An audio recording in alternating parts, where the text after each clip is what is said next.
Polling ശതമാനം പ്രതീക്ഷ എത്തിയോ? ഒരു 74 പരം ശതമാനം വോട്ട് പോൾ ചെയ്യുന്നതാണ്. കഴിഞ്ഞ തവണത്തേൻ്റെ അത്രയും എത്തിയില്ല. എന്താണ് LDFിൻ്റെ ഒരു പ്രതീക്ഷ?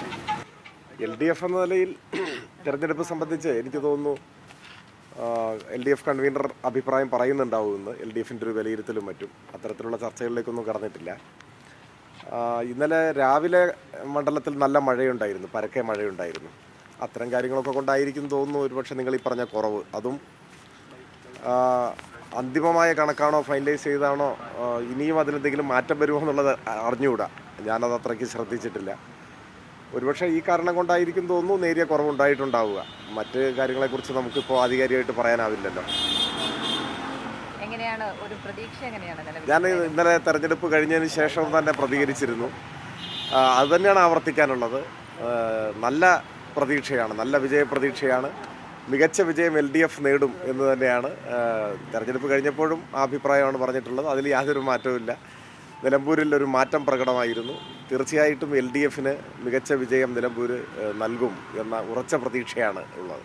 ഈ ഭരണവിരുദ്ധ വികാരം ഈ തെരഞ്ഞെടുപ്പിൽ പ്രതിഫലിച്ചിട്ടുണ്ട്, അങ്ങനെ ഒരു ചർച്ച ഉണ്ടായിട്ടുണ്ടോ?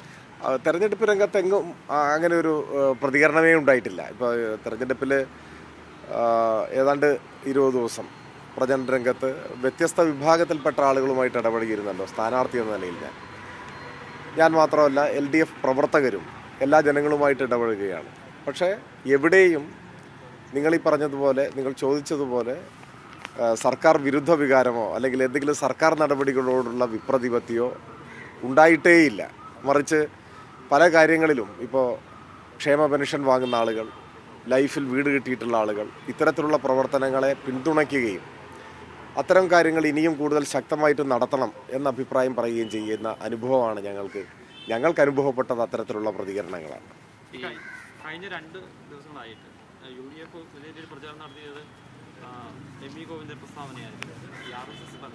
അത് ഏതെങ്കിലും രീതിയിൽ അതെല്ലാം ഏതെങ്കിലും തരത്തിൽ വിവാദം ഉണ്ടാക്കാൻ ആഗ്രഹിക്കുന്നവർ നടത്തി നോക്കിയ ഒരു പരിശ്രമം, അത്രയേ ഉള്ളൂ. മുഖ്യമന്ത്രി തന്നെ ആ കാര്യത്തിൽ മറ്റേ പാർട്ടി സെക്രട്ടറി തൻ്റെ ഒരു പ്രസ്താവനയുടെ അടിസ്ഥാനത്തിൽ ചില പ്രചരണങ്ങൾ നടക്കുന്നു എന്ന് ശ്രദ്ധയിൽപ്പെട്ടപ്പോൾ അദ്ദേഹം തന്നെ അത് വിശദീകരിച്ചു, വ്യക്തത വരുത്തി.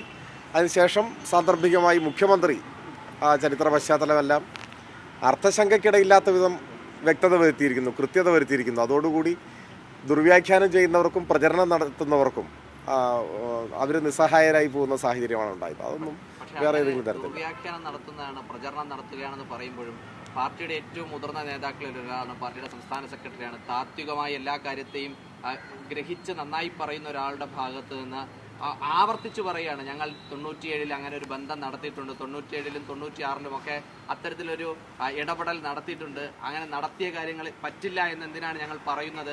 അത് തെരഞ്ഞെടുപ്പിന് വോട്ടെടുപ്പിന് വേണ്ടി പോകുന്ന ആൾക്കാരാണ്. ഏതെങ്കിലും ടെൻഷൻ തോന്നുന്ന കാര്യമാണോ? അല്ല, എനിക്കങ്ങനെ നിങ്ങൾക്ക് എന്നെ കുറിച്ച് അറിയാത്തതുകൊണ്ടാണ്. അങ്ങനെ ഏതെങ്കിലും സാഹചര്യത്തിൽ ഒരു ടെൻഷൻ അനുഭവപ്പെടുന്ന പ്രകൃതക്കാരനല്ല ഞാൻ. പ്രത്യേകിച്ച് ഗോവിന്ദൻ മാഷയുടെ വാക്കുകൾ സംബന്ധിച്ച് ഒരു തെറ്റായ പ്രചരണത്തിന് അത് ഉപയോഗിക്കപ്പെടുന്നുണ്ട് എന്ന നില വന്നപ്പോൾ അദ്ദേഹം തന്നെ അത് വിശദീകരിച്ചിരിക്കുന്നു. കൃത്യവും വ്യക്തവും കാര്യമാത്ര പ്രസക്തവുമായി അദ്ദേഹം അത് വിശദീകരിച്ച് കഴിഞ്ഞിരിക്കുകയാണ്. അപ്പോൾ ഇനി അത്തരം കാര്യങ്ങളെക്കുറിച്ചുള്ള ഒരു ചർച്ചയ്ക്ക് ഒരു പ്രസക്തിയില്ല. ചരിത്ര യാഥാർത്ഥ്യങ്ങൾ ചൂണ്ടിക്കാണിച്ചുകൊണ്ട് മുഖ്യമന്ത്രി അതിൽ കൃത്യമായി യാതൊരു വിധത്തിലുള്ള അവ്യക്തതയും ഇല്ലാതെ കാര്യങ്ങൾ പറഞ്ഞിരിക്കുന്നു. ഇപ്പോൾ ജനങ്ങളുടെ മുൻപാകെ എല്ലാം വളരെ വ്യക്തമാണ്. യാതൊരു അവ്യക്തതയും ആ കാര്യത്തിലില്ല. നമ്മളതിനെക്കുറിച്ച് ആശങ്കപ്പെടേണ്ട കാര്യമില്ല. മുഖ്യമന്ത്രി അങ്ങനെ വ്യക്തവും കൃത്യവുമായി പറയുമ്പോഴും പാർട്ടി സെക്രട്ടറി ആദ്യം പറഞ്ഞത് പൊതുമനസ്സിലുണ്ട്, അത് പിന്നെ പാർട്ടി സെക്രട്ടറി തിരുത്തി പറയുമ്പോഴും പാർട്ടി സെക്രട്ടറി വളരെ ദേഷ്യ മുഖഭാവത്തോടു കൂടിയാണ് ആ മാധ്യമപ്രവർത്തകനോട് സംസാരിക്കുന്നതിന്. അത് അത്ര ബോധമില്ലായ്മയുടെ ഒരു ഭാഷയായിട്ട് തോന്നുന്നുണ്ടോ? എനിക്ക് മുഖഭാവത്തെക്കുറിച്ചൊന്നും പറയുന്നത് മനസ്സിലാവുന്നില്ല. മാഷ് ഓരോരുത്തർക്കും ഓരോ മുഖഭാവമല്ലേ. ഇപ്പോൾ എല്ലാവർക്കും ഒരേ മുഖഭാവമായിരിക്കില്ല. പക്ഷെ മാഷ് വളരെ ഹൃദ്യമായിട്ട് സംസാരിക്കുന്ന ഒരാളായിട്ടാണ് പൊതുവിൽ വിലയിരുത്തപ്പെടുന്നത്. മാഷയുടെ ഇൻ്റർവ്യൂ ആണെന്ന് തോന്നുന്നത്. ഞാനതൊന്നും പൂർണ്ണമായി ഈ തെരഞ്ഞെടുപ്പ് തിരക്കിനിടയിൽ കാണാൻ പറ്റിയിട്ടില്ല. ആ ഇൻ്റർവ്യൂ UDFിൻ്റെ ഒരു പ്രചരണത്തിന് ഉപയോഗിക്കപ്പെടുന്നതായി ശ്രദ്ധയിൽപ്പെട്ട ഉടനെ തന്നെ ഗോവിന്ദൻ മാഷ് തന്നെ ആ കാര്യം വിശദീകരിച്ചിരിക്കുന്നു. ആ വിശദീകരണത്തിൽ നമുക്കിപ്പോൾ നിൽക്കാം. ആ വിശദീകരണം അദ്ദേഹം കൃത്യമായി നടത്തി കഴിഞ്ഞു. പാർട്ടി നേതാവ് കൂടിയായ മുഖ്യമന്ത്രി അത് സംബന്ധിച്ച് വളരെ വിശദമായി തന്നെ കാര്യങ്ങൾ പറഞ്ഞും കഴിഞ്ഞു. ഇനി എന്ത് വ്യക്തതയാണ്? ഇനി യാതൊരു വിധത്തിലും പ്രസക്തി ഇല്ലാത്ത ഒരു ചർച്ചയിലോ വിവാദത്തിലേക്കോ നമ്മൾ പോകേണ്ട യാതൊരു കാര്യമില്ല എന്നാണ് എനിക്ക് തോന്നുന്നത്.